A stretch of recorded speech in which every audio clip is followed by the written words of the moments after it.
your hair can get stuck on something that's not supposed to get stuck on, and before you know, you are dragging the locks, and you and the thing, you are dragging yourself. It happened to me.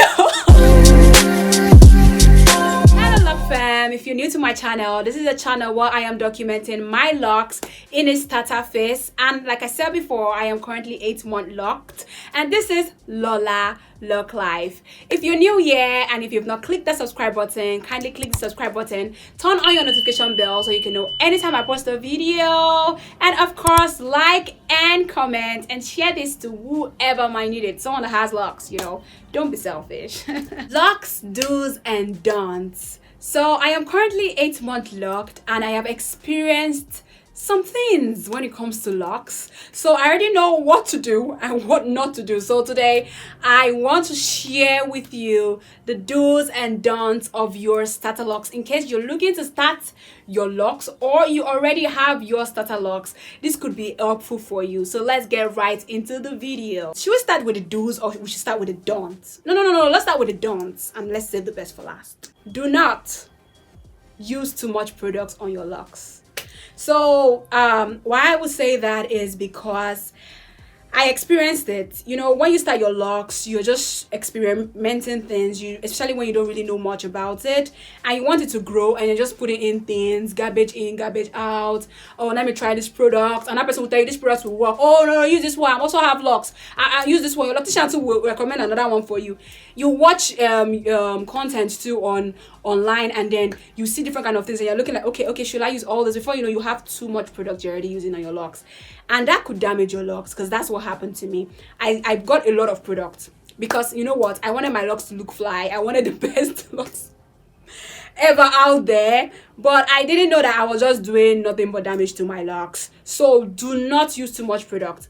The basic product that you need to use for your locks is not more than water and oil.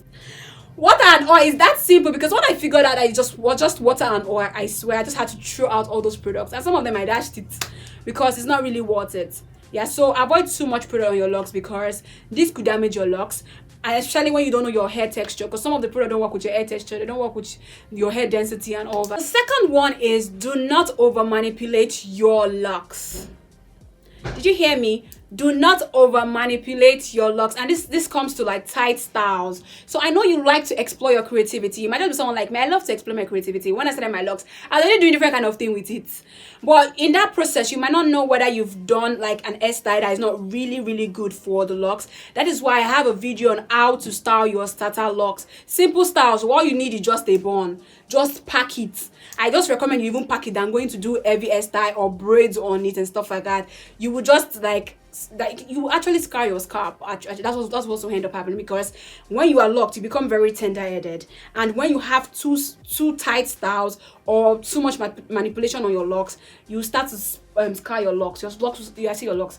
You start to scar your scalp. Your scalp will start hurting. So you want to avoid over manipulation on your locks. So do not do that. The third one is do not oil your locks on a dry scalp.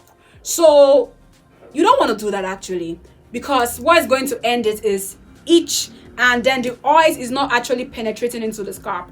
So you want to moisturize your locks, and when you say moisturizing, that is hydrating. Before you put the oils, hydrate it with water. Get a spray bottle, put water, and first of all hydrate your locks, hydrate your scalp before you put the oils, so that it can go in, you know, it can penetrate. That's what you want at the end of the day, because it's when it penetrates, that's when the locks start to shine and your scalp start to, like, you know, it gets the usefulness of all the oils you're putting in it. So you don't want to do that. Avoid it. Do not do it, because I did it and my scalp scratched me. Oh god, it was really terrible. I actually even itched my scalp to the extent that I got a scar on my scalp. So I will just tell you, do not do that. Be cool, please. The fourth one is do not use accessories on your starter locks. It's your starter locks. Avoid accessories. Anything that is already more than this one that I put here. See this one? I took a carry and I used a rubber band to hold it, and it's okay there. Anything that is already more than this, do not try it with your starter locks, because you just end up losing your locks. So I'll talk from my experience. I added beads. Like I said, I like to explore my creativity, and so it shows on my hair too. I added beads on my locks and I lost locks. lost my locks. I've said that in part of my videos, because when I started moisturizing and hydrating and all that, you know, the oils couldn't get there, and then when it was time to get rid of the beads, like remove the beads, that place became very tiny. Even when I was removing it, it pulled out, it cut out, and we don't want to, you know, we don't want to have that at the early stage of our locks. We don't want to start losing our locks, so avoid accessories, even locks accessories too. Those ones that have those edges, there's some one that have sharp edges, it could poke out your locks, and then you start losing locks. So avoid accessories. Don't do it. Don't. Be cool. The fifth one is, do not compare your lock journey with another person's. So because you're looking at me now, Lola's locks is 8 months, and why is my own not looking like her own? My own is also 8 months. What's the meaning of all this? Do not do that, because our hair texture is different. The part of the world we are living is different. You know, our genetics is different. So you cannot be comparing your locks to my locks. I can't be comparing my locks to your locks. You might see pictures online and be like, why is my own not looking like this already and stuff like that. Everybody locks is different. You're on your own journey. Your journey is different. So what you have to do is to embrace it than compare it, because nothing comes from you comparing. Instead, it's more hatred, because you'll be like, okay, why is my own not looking like this? And before you know, you start to hate your locks, and you might just want to cut it off and stuff like that. So do not, because I tried that. I was comparing my locks with somebody else's locks, and I figured out that, see, we're on different journey. In fact, this one, she was already even 1 year locked. So why am I comparing? Like my own, I'm still 8 months. Do I know how my own will look like when it's already 1 year? So because don't do that. Don't, because it's going to literally damage, or will I say spoil the experience that you're supposed to be experiencing every day from you having your locks, and you don't want to do that. Stay authentic to yourself.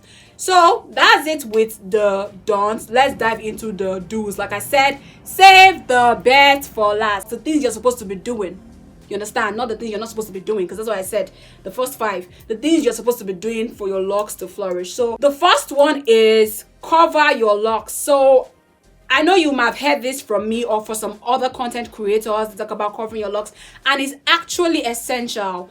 You should cover your locks. Get a silk scarf or a bonnet. The bonnet should be silk too.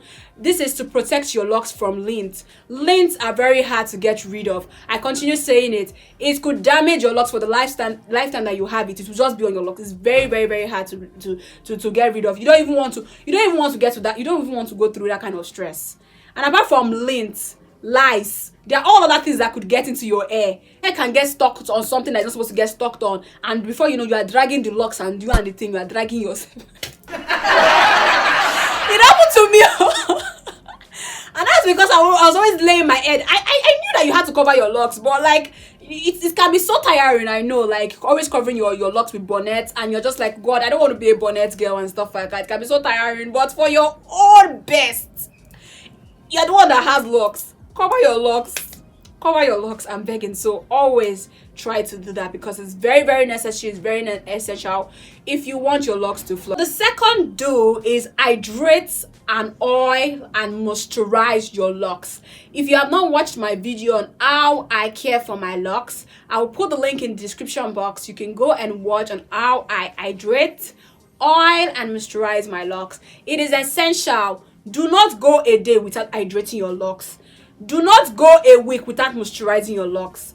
Do not go more than 3 days without oiling your locks. You can see the way I explained it. So you hydrate every day, you oil like 3 times in a week, and then you moisturize like one time in a week actually. So do not go, when you watch that video, right, you will see the product that I use.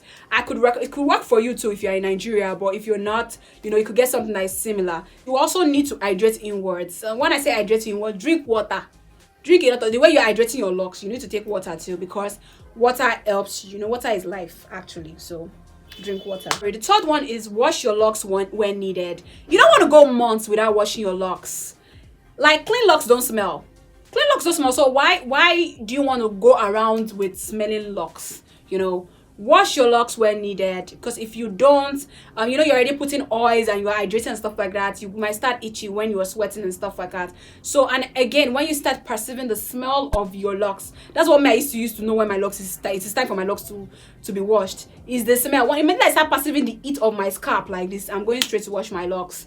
So, and I wash my locks every 2 weeks. I don't know which one works for you. You might want to wash your locks every one week, every 2 weeks, every 3 weeks, but you should not, don't go up to a month without washing it. it. You understand? If you want your locks to flourish, you need to wash it, because you are going up and down every day. You are sweating dust. You're coming across people, so you need to wash your locks regularly. Next one is retwist or relock when due. When it's time for you to relock, kindly relock your locks.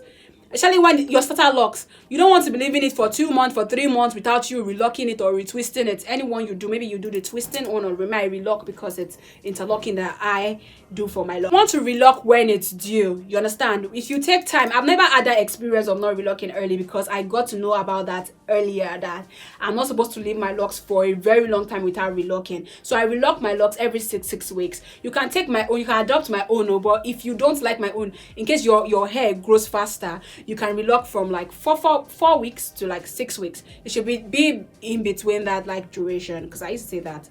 Just do that, relock it, because when you relock it, it makes it grow faster, and you can track your locks. You can see what it's doing. Is it even growing? Because it's when you relock, you will know whether the thing is even growing. Because I know everybody wants locks growth. Everyone is always about locks growth. That's how you will know. One of the do's is let your locks do its thing. And when I say let your locks do its thing, is leave your locks alone. So because you love your locks so much, you're trying to navigate it, you want it to grow so fastly, you know, you might be caught up in the over caring. We just want the locks to grow, we want it to shine, you know, and stuff like that. And before you know, every 2 minutes, you are going to the mirror. Hey, what's this? It can be quite tiring, because I did that too. Like, and now I've just left it alone. Like, you see the way I just left the locks today. Let it do its thing. Like, it's your air, it's your natural air. The universe got it. Leave it for the universe to let it blossom. You don't need to, like, you know, do too much. When you've done the basics, it is enough for your locks. It is that simple. So let your locks do its thing. At the end of the day, we want a good, flourishing, and beautiful locks. And that will be all on the Locs do's and don'ts for today. If this video helped you in any way, don't forget to subscribe, turn on your notification bell so you can know anytime I post a video. Like, comment, and share this to someone who might need it. Till I come your way next time, adios, gracias, bye.